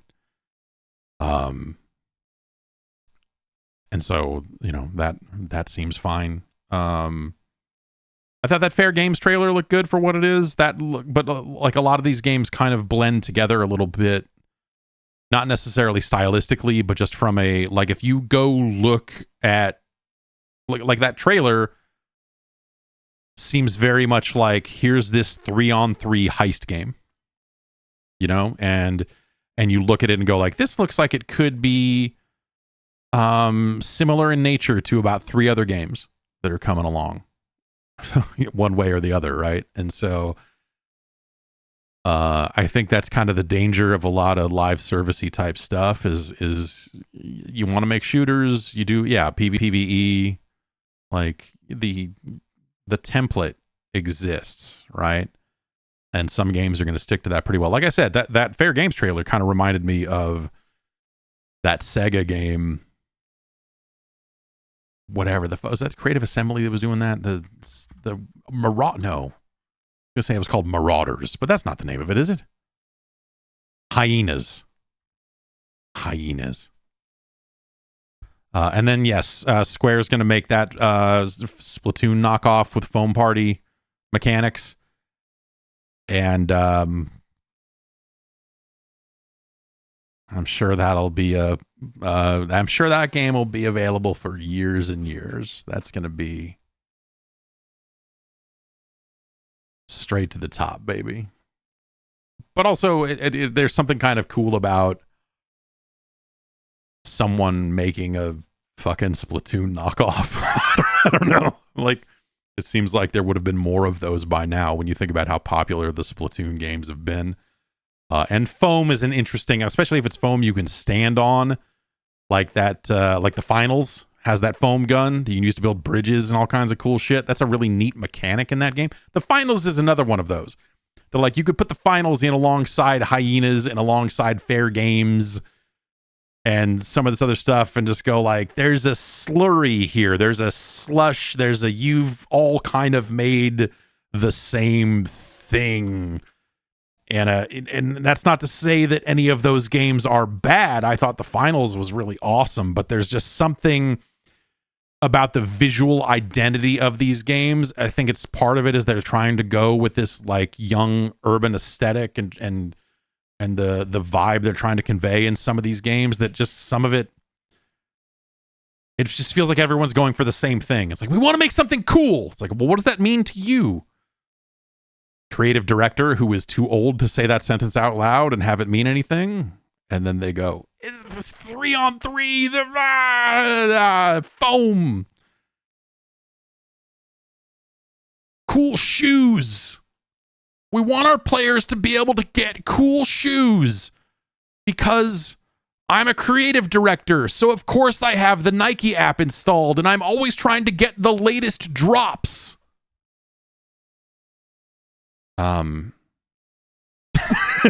So you know what I mean? You know what I mean? Like, does that play? Do you understand what I'm saying here, and how that concept or that person or that mentality is manifesting into video games? It's not necessarily a bad thing. It's just, you just look at it and go like, all right, yeah, I get it. And yeah, I don't know. We're going to get a lot of those, right? I think that we've already seen some of those, and we're going to get more and more and more of those. And it's like this weird hype beast aesthetic 5 years too late. Not that stuff doesn't exist anymore, but it's just like, well, I don't know. I think post-pandemic, a lot of that shit is really fucking played out. The stuff that, you know, in 2020... the whole limited drop scarcity shoe shit. Like, but hey, I work from home. Why would I fucking buy shoes? I barely even wear them. So yeah, I don't know. Like I said, I don't think that's necessarily a bad thing, but I do think that there's going to be a glut of that, and we're going to see more of it. as time goes on. I think that we're not through that aesthetic yet, where there's going to be more games that come along and try to do that.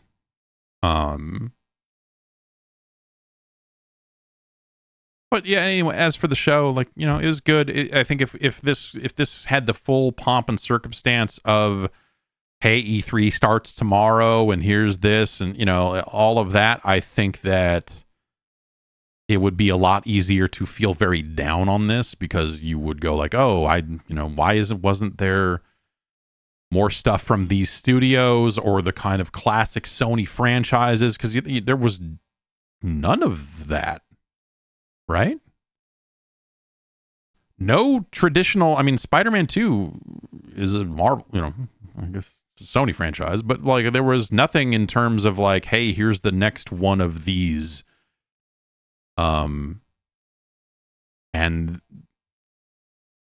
that's good in a sense, because you kind of want studios coming up with new stuff and whatever else, but also I think you've got a lot of fans that are very interested in seeing some kind of movement on first party franchises that maybe haven't seen a lot of movement lately, whether that's going to be a Ghost of Tsushima 2 or whatever. I'm talking about first party stuff. People saying like, oh, Alan Wake and Dragon's. No, I'm like, yes.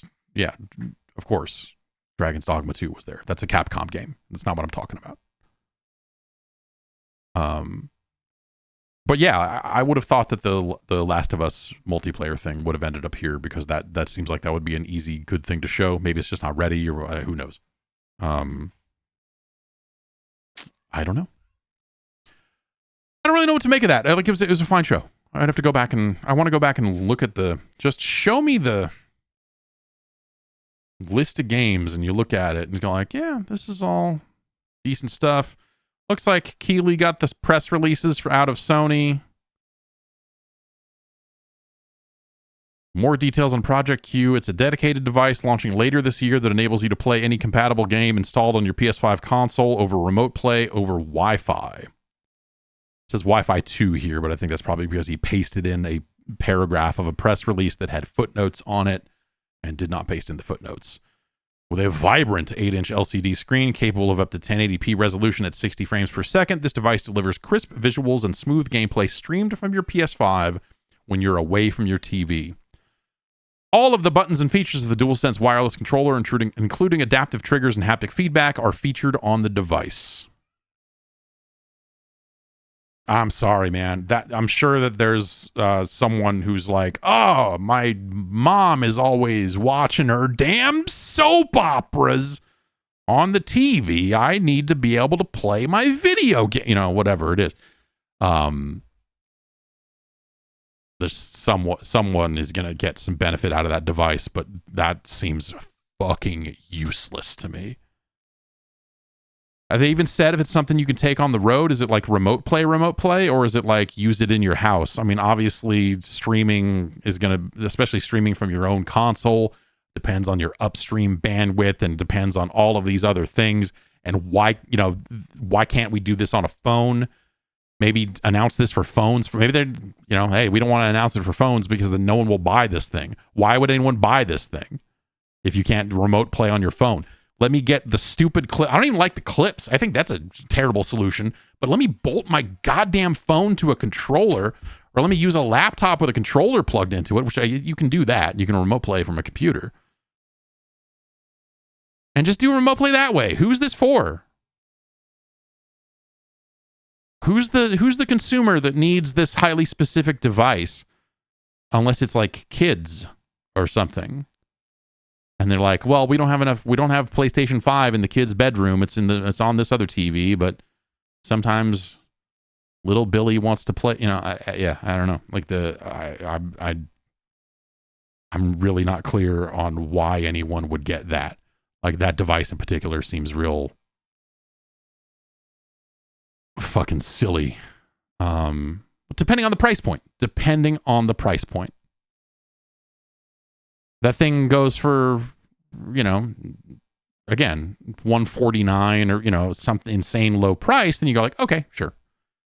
But if they price it, if it's $299 or some crazy amount like that, then you're like, well, why wouldn't I just, at that point get a Steam Deck? At that point, get a Steam Deck which can already do a remote play from a PlayStation, or whatever else. It's there are just better devices that can also run games locally and are much more interesting and entertaining devices at that point than just a thing that all it does is stream. And all it does is stream your PlayStation. I wonder if you can even use any media apps on that. There's a use case where you're like, well, I want to watch a movie on my thing, but HDCP rules don't let me do this over a stream, so I can't do it. Like that would be weird. So yeah, at the right price point, maybe it makes sense, but without that, get a cheap fucking Android tablet and use your existing PlayStation controller. And why wouldn't you just do that? Why wouldn't you just do that? Anyway, it's going to do it for me here. Thanks everybody for hanging out. I don't know. Pretty solid show across the board, but maybe not in the ways that I think people were looking for going in. Right? I mean, I think, when we think about, again, the classic PlayStation franchises and stuff, I think that, it didn't really have a lot of that, but I think they had plenty of other stuff. So I no real complaints. Just look at it and go like, yeah, man, that looks like a good pile of solid looking games that I would be happy to play. I'm sure there's someone out there that go like, how come there's no multiplayer God of War, whatever. But like, hey, they're going to remake for Metal Gear Solid 3. If that's not enough for you, well, I don't know. Keeley's show is on the 8th. We'll see what else. We'll see what else is out there. Take care, everybody. I'll see you soon.